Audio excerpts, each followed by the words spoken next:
Hey Point Loma, and welcome back to Real Students, the show where we look behind the scenes of the student films from the COM 425 class of the 2017 through 2018 school year.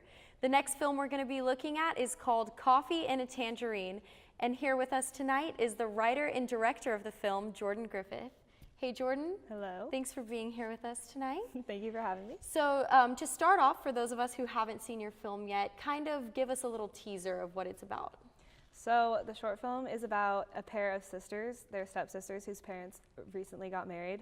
The opening shot is them packing a car, so they're getting ready to move from their current house to their new house where their family is going to be living together. And it's a long road trip, and in the middle of the road trip, they stop at a gas station. There's conflict, but in the end there's resolution, so you'll just have to wait and see about that. And okay, the title, really interesting, definitely caught my attention whenever I was looking at it. Coffee and a Tangerine, how did you come up with that? Was that something that you decided after you wrote the story? So we actually wrote the story around the title. I was sitting at breakfast with one of my friends one day, and he was like, "Oh, I'm so hungry. All I've had today is coffee and a tangerine." And I literally was like, "Okay, stop. I need to write that down. Like one day I'm going to make a short film or like something around that." So when it came time to write a script for 425, the rest of the writing crew and I, we sat down and I was like, "Guys, this is the title. We need to write something around this." So we came up with a bunch of ideas, started with road trip, and then just built layers on after that, and eventually came up with the story. So basically there's only two characters, two actresses. How did you go about casting them? So Alex, the one with the red hair, she's actually my roommate. We always just talk about our school lives and everything, and I was like, I'm doing a new short film, want to act in it, kind of as a joke, but then obviously she ended up acting in it. And Lucy is actually her best friend from back up in Washington, and the day that we ended up shooting, Lucy happened to be in town, and so I asked her, I was like, "Do you want to act in the short film?" And she said yes. So we sent her the script, she came down, and she was in it for us. And so we actually used their real names too. Oh, cool. Yeah. And then as far as the location, so it definitely didn't look like it took place around Loma. I can't even tell if it was in San Diego. So tell us, where did you end up shooting it? I genuinely don't even know where we were. It just wasn't here. We drove somewhere on the highway. We wanted to find a gas station that, again, didn't look like anything around here. We wanted it to look very, off the side of the road. I think it was towards Julian. So we drove out there, found this gas station, asked permission to shoot and everything. They're cool with it. But apart from us, there was a little fight that broke out at the gas station with the gas station owner and some customer. So we kind of waited for that to settle and then did our thing. So it was definitely an interesting day. Sounds like it. Yeah. Well, before we reveal too much, thanks again for being here with us. And now it's time to roll the film.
So that was Coffee and a Tangerine, and now we're here with the writer and producer of that film, Brianna DeMello. Good to have you with us, Brianna. Thanks for having me. Okay, so what were some of the challenges with producing this film, or maybe something that surprised you that was unexpected that you encountered? I think one of the challenges was because it was mainly outside, definitely working with lighting, weather, scheduling, and like location was definitely hard. We just kind of kept driving until we found like some secluded areas, then getting permission to work in the spots that we were at, so things like that. Mm-hmm. And then as far as you were saying lighting and having short days and the timing, how long did it take you to film this? We actually filmed it all in one day. It was about a 12-hour day. We started very early. We had an idea of the spots that we wanted to go to, but a matter of getting there took time. We found ourselves like 2 hours away from Loma, and and just working with specific timing during the day and making sure everything kind of just went together. Well, that's impressive. Congrats on getting it in one day. Thank you. And then on the flip side, what's probably your favorite thing about this film, now looking back and going through the process of producing it, writing it, and now you get to watch the finished product? It all kind of started very spontaneously. Jordan came into class one day saying she wanted to make a short film called Coffee and a Tangerine. So basically setting a plot around that was a challenge, but we were able to do it. We were really excited about it. And then one of my favorite things was that the two stepsisters are actually best friends in real life. So it was kind of fun to challenge them in a way to not get along, but then we had that moment where they do get along, and it was really special. And so just being on set and watching something that was very random come to life was really cool. Thanks, Brianna, for being here with us. And next, we're going to be taking a look at the short film called Freshman.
Hey Point Loma, welcome back to Real Students. The next short film we're going to be looking at tonight is called Freshman, and here with us now is Summer Fox, the writer and director of the film.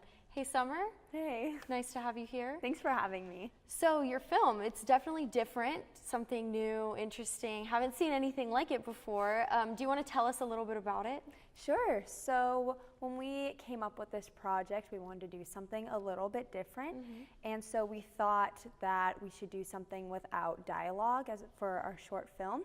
And we think that dancing is a really great way of interpreting emotions. So we decided to have that be the dialogue itself, is how she dances and how that lets her emotions.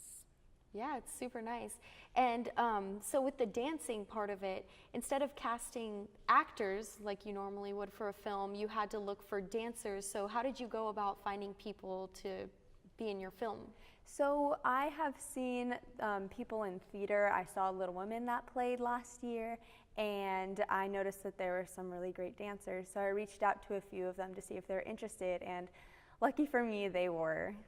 Yeah, that's super awesome. And then I can imagine there had to have been some challenges, some difficulties with creating this. So want to talk about that a little bit? Yes, so when I first wrote it, I realized that there were things that were not really possible for budget and time and how much time we had with our actors. So it was really difficult to try to narrow it down to what would be more realistic. We also had some problems with technical things and such, so the way that it turned out was so much better than we thought it was. So the challenges that happened actually helped to support our film.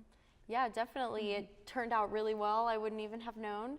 And thanks for being here with us. Thank you. And telling us about your film. And now it's time for everyone else to get to check it out. So here it is. Roll it.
So now that you've gotten to see the film Freshman, we're here with the producer and an actress in the film, Acacia Laliotis. Thanks for being here with us. Thanks for having me. Loved your film. You did a great job.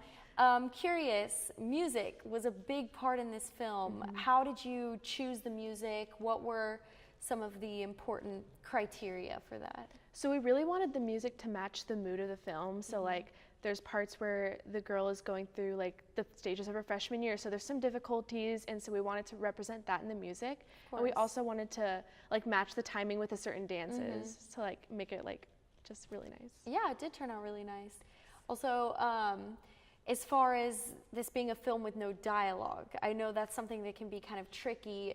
What were some things you had to do and focus on in order to get your message across without using any dialogue? So because there is no dialogue, we do have to put a really big importance on the dancing. So we made sure to, you know, put emotions on their faces and choreograph the dances to really represent the journey of going through your freshman year. So who choreographed it? Oh my gosh, I actually think the actors kind of went along and did it as they went, kind of did what they saw was fit for the film and stuff like that. That's super cool. Lastly, now that we've gotten to see the film, you've gone through the whole process, you get to look back and see the finished product.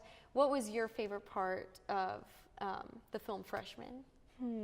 I really liked the part where at the end of the dancing, they just look at each other and they just kind of lock eyes, and you kind of, it's like a content moment. Like it's like, oh, Yeah. we're all good here. Freshman year, it's a lot, but we all kind of make it in the end. We're all going to be okay. I just really like that moment. Yeah, I loved it. Well, thanks again for joining us here Thank you for tonight, having me. and love your film. Great to see it.